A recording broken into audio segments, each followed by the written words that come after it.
So, we recently got some really sad news from the literary world. We lost a voice that honestly brought so much joy and laughter to millions of us.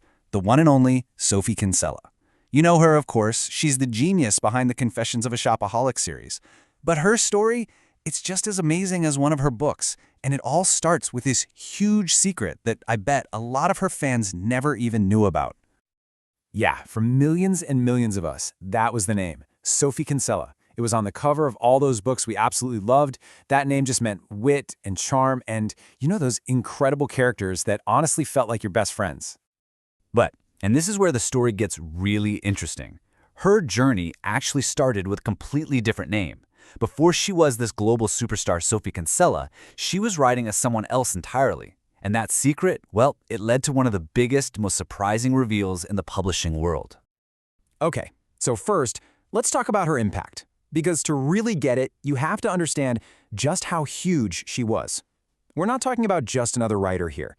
No, she was a total force of nature in the whole rom-com world. And I'm not the only one saying it. Look at this quote from Jojo Moyes, another amazing best-selling author who called her the Queen of Romantic Comedy. And you know what? She absolutely earned that title. It just shows you the kind of respect everyone in the industry had for her. She really, really set the bar. And the numbers? Oh my gosh, they are just staggering. Look at that. Over 45 million copies of her books sold around the world.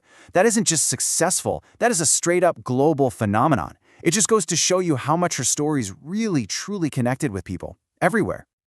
So let's rewind. Let's go all the way back to the beginning. Way before all the fame, before the pen name, let's talk about Madeline Wickham. So she was born in London, went to Oxford, which is a huge deal, of course. She started off studying music, but then switched to PPE. That's politics, philosophy, and economics. After she graduated, she got a job as a financial journalist. But here's the funny part. She later said it was kinda, dull. And you know what? That boredom was actually the spark. It pushed her to start writing, and she wrote her very first novel, The Tennis Party, when she was only 24. And this right here really shows you the two different writers she was. It's like night and day. On one side, you've got Madeline Wickham. Her books were more serious, sometimes even a little dark, and they usually had these big ensemble casts. But then, you have Sophie Kinsella, and that's where you get the hilarious, super contemporary voice, always zoomed in on one main heroine that you just feel like you know. So the big question is, how did this happen? How did she become Sophie Kinsella? Well, it all kicked off with an experiment, a secret, and one manuscript that was about to change absolutely everything.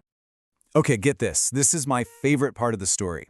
She was already a published author, right? As Madeline Wickham. So she writes this brand new book, totally different style, but instead of just giving it to her publisher and saying, "Hey, it's me," she submitted it anonymously to her own publisher under the brand new name Sophie Kinsella. Can you even imagine? And this quote just shows you how brilliant she was. She had this incredible insight. She looked around and thought, wait a minute, everybody's shopping. It's like the new national pastime, but no one's actually writing about it. She saw that it wasn't just about buying stuff. It was emotional, it was a hobby, and then she gave us Becky Bloomwood, the absolute perfect character to dive into all of that. And wow, did it take off. The impact was just huge, and it happened fast. The Shopaholic series eventually grew to 10 books, and it was a huge chunk of those 45 million sales we were talking about. It got so popular, of course, that they made it into a movie in 2009, Confessions of a Shopaholic, with the amazing Isla Fisher. She just brought Becky Bloomwood to life perfectly on screen. But here's the thing. If you only think of her as the Shopaholic lady, you're really missing out on the full picture. Her talent and creativity went way, way beyond just that one famous series. I mean, her range was just incredible.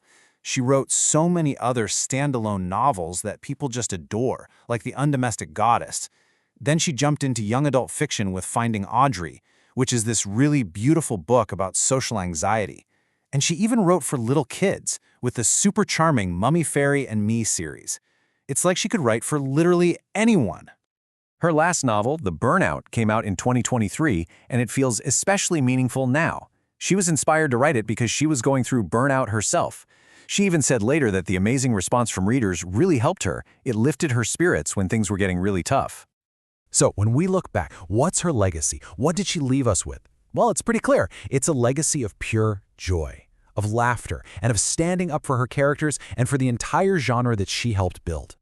You know, her books often got slapped with the label chick lit, but she didn't really fight it. Instead, she kind of owned it and redefined it. For her, as you can see here, it was simple. It just meant third-person, contemporary, funny novels. And what's wrong with that? They were smart, they were modern, and they were just fun. No apologies needed. And I just love this quote. It sums up her whole philosophy perfectly. She completely rejected the idea that female characters have to be just one thing. In her world, you could be super smart and also a little bit clumsy or ditzy. You could be successful and still feel insecure. She knew that real women have all these different sides, and that's exactly what she put on the page. It's why her characters felt so real to us.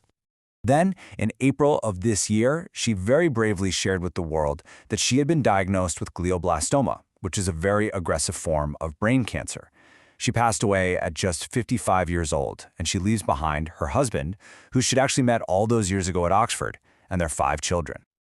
So that kind of leaves us with this one last thought.